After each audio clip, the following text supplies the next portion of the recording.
అస్సలం వాలేకుమ్ everyone. So ఈరోజు మన టాపిక్ వచ్చి హలాల్ అండ్ హరామ్.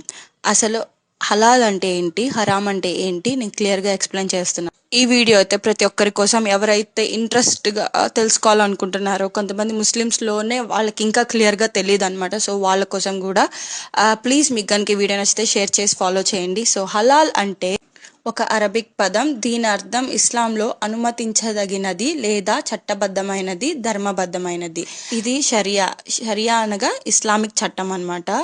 సో దాంట్లో సూచించిన ఇస్లామిక్ ఆహార ప్రమాణం. ఇస్లాంలో పుట్టిన ప్రతి ఒక్క మనిషి, స్వీకరించిన ప్రతి ఒక్క మనిషి ఇది పాటించాలన్నమాట, కంపల్సరీ. సో ఇక్కడ రిఫరెన్స్ చూసుకుంటే ప్రవక్త ముహమ్మద్ సల్లల్లాహు అలైహి వసల్లం గారు ఇలా అన్నారు: హలాల్ చట్టబద్ధమైనది, స్పష్టంగా ఉంది, మరియు హరాం చట్టవిరుద్ధమైనది, స్పష్టంగా ఉంది. సో ఇక్కడ మనకి చక్కగా క్లియర్గా ఉందన్నమాట. ఈ రెండింటి మధ్య ప్రజలు తెలియని సందేహాస్పద విషయాలు ఉన్నాయి. తన దీన్ అనగా మతం మరియు అతని గౌరవాన్ని కాపాడుకోవడం కోసం వాటిని నివారించేవాడు సురక్షితంగా ఉంటాడు. ఎవరైనా దానిలో మునిగితే అతను చట్టవిరుద్ధమైన పనిలో పాల్గొన్నట్టే. సో సహీ బుఖారీలో నుండి.